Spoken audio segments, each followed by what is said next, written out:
परम माननीय मुख्य अतिथि प्रधानाचार्य जी, अध्यक्ष जी तथा मेरे आदरणीय गुरु जी और मेरे सभी छोटे और बड़े भाइयों बहनों, आप सभी को 15 अगस्त की हार्दिक शुभकामनाएं। मैं कुणाल कुमार, क्लास 12th। आज राष्ट्र निर्माण और देश प्रेम के उपलक्ष्य में मैं अपना विचार आप लोगों के साथ साझा करना चाहूँगा। आज़ादी का असली मतलब वही समझ सकता है जिसने कभी गुलामी की हो। हम सौभाग्यशाली है कि हमने स्वतंत्र भारत में जन्म लिया, वरना आज़ादी की लड़ाई तो 1857 में ही झेल चुके थे, जो 1947 में हमारे देश को आज़ाद कराएं। प्राचीन, मध्यकालीन और वर्तमान भारत के उदाहरणों से मैं स्पष्ट करना चाहूँगा कि जब हम फिरंगियों के पेड़ों में फंस गए तो रंगदे बसंत चोला के एक आवाज़ पर टोले के टोले उमड़ आते थे और उनके इनकलाब जिंदाबाद और वंदे मातरम के नारों से खून में आ जाने वाली 5-5 डिग्री के तूफान अंग्रेजी शासन के जड़े हिला देता था। इसके बाद एक 62, 65, 78 की उदम अपना सुहाग गवा देने वाली औरत जो घर की हालत ही हुआ करता कि प्यार भी भरपूर गया, मांग के सिंदूर गया, नन्हे नन्होलियों की लंगोटियाँ चली गई, छोटी छोटी बेटियों की चोटियाँ चली गई, आपके लिए तो एक आदमी मरा है साहब, मेरे घर की तो रोटियाँ ही चली गई। इस तरह पूरा परिवार जब देशभक्त साबित कर रहा होता तब देश बलिदान मांगता था, तब देश मर जाने को, मिट जाने को, फांसी चढ़ जाने को कहता था।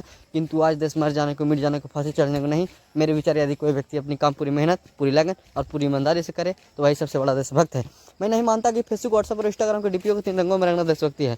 अगर आप कहेंगे कि वर्ष में 2 बार हाथ में तिरंगा उठाना देशभक्ति है, तो मैं पूछना चाहूँगा कि फुटपाथ पर रहने वाला बच्चा ट्रैफिक के छांव में नंगे पाँव में जो तिरंगा बेच रहा था, क्या हम उसको देशभक्ति कहेंगे? नहीं, ये उसकी देशभक्ति नहीं, ये इसके पेट के भूख के जो उसे ऐसा करने पर अपने समाज, अपने परिवार, अपने राष्ट्र के प्रति समर्पण के भाव है देशभक्ति। हर देशद्रोही के जीवन में आने वाला तूफान है देशभक्ति, ताकि हर देशद्रोही यह समझ सके कि अगर तू परिंदा है तो आसमान तेरा है, अगर तू दरिंदा है तो शमशान तेरा है। भाईचारे के साथ रहना है तो रह ही जमीन पे, वरना एक कब्र भी तेरी है, कब्रिस्तान भी तेरा है, वरना एक कब्र भी तेरी, कब्रिस्तान भी तेरा है। अब मैं बता दूं कि महिला सुरक्षा के मामले में हम आज भी चौथे पैदान पे थे।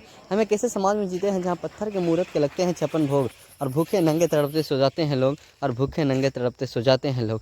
यही सच्ची देशभक्ति और यही सच्चा राष्ट्र प्रेम। कि ना सरकार मेरा है, ना रोड मेरा है, कि ना सरकार मेरा है, ना रोड मेरा है, नहीं बड़ा सा नाम मेरा है। बस इतनी सी बात गुरूर है मुझे कि मैं भारत हूँ और भारत मेरा है, कि मैं भारत हूँ और भारत मेरा है। परंतु एक वैचारिक बीमारी जो हमारे समाज में मुझे नज़र आती है। कहा जाता है कि हम दुनिया के सबसे बड़े लोकतंत्र हैं, जहाँ हिंदू भी पैदा होते हैं, मुसलमान, सिख और ईसाई भी पैदा होते हैं, परंतु बदकिस्मती से आज इंसान पैदा नहीं होता, परंतु बदकिस्मती से आज इंसान पैदा नहीं होता। मेरे विचारों में न हिंदू की जरूरत है, न मुसलमान की जरूरत है। राष्ट्र निर्माण के लिए केवल एक सच्चा इंसान की जरूरत है, केवल एक सच्चा इंसान की जरूरत है। जरा सोचकर देखिए, एक पेड़ पौधे और शाखाएं भी परेशान हो जाए अगर परिंदे भी हिंदू और मुसलमान हो जाएं, अगर परिंदे भी हिंदू और मुसलमान। अब मेरे विचारों में राष्ट्र निर्माण तब संभव होगा जब हमारे देश में नारी की पूजा नहीं, नारी की इज्जत की जाएगी। हमारे विचार में राष्ट्र निर्माण तब संभव होगा जब एक गरीब बच्चा मध्याह्न भोजन के लिए नहीं, ज्ञान अर्जन के लिए सरकारी स्कूल की चौखट पर जाएगा।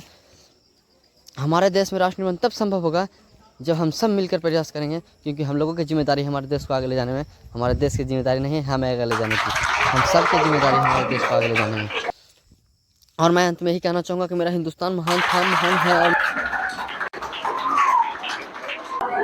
अभी कुणाल के द्वारा जो भाषण दिया गया उससे सभी में जोश आ गया, और हमको भी लगता है कि उसी जोश में हम भी बोलना चाहते हैं।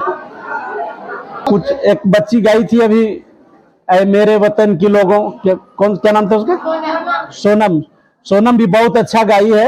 हम सोनम को भी बहुत बहुत बधाई देते हैं। कुणाल, अजय को भी, आप सभी लोगों को 15 अगस्त के हार्दिक शुभकामनाएं और बधाई। इसी के साथ मैं अपनी वाणी को विराम देता हूं। और जैसा कि कुणाल ने बहुत बढ़िया बढ़िया बात बताया कि कैसे हम अपनी देशभक्ति को अपने देश के लिए उपयोग कर सकते हैं। इसने बताया कि देशभक्त सिर्फ वही नहीं है जो सीमा पे होता है या पड़ोसी देश से युद्ध करता है, बल्कि हम सभी राष्ट्रवासी अपने अपने कर्तव्यों का निर्वहन करें तो उतने ही देशभक्त होंगे जितना कि कोई और इस देश में देशभक्त कहलाएगा। बहुत अच्छे विचार लगे मुझे उसके, और इन्हीं शब्दों के साथ मैं अपनी वाणी को विराम देता हूं। धन्यवाद।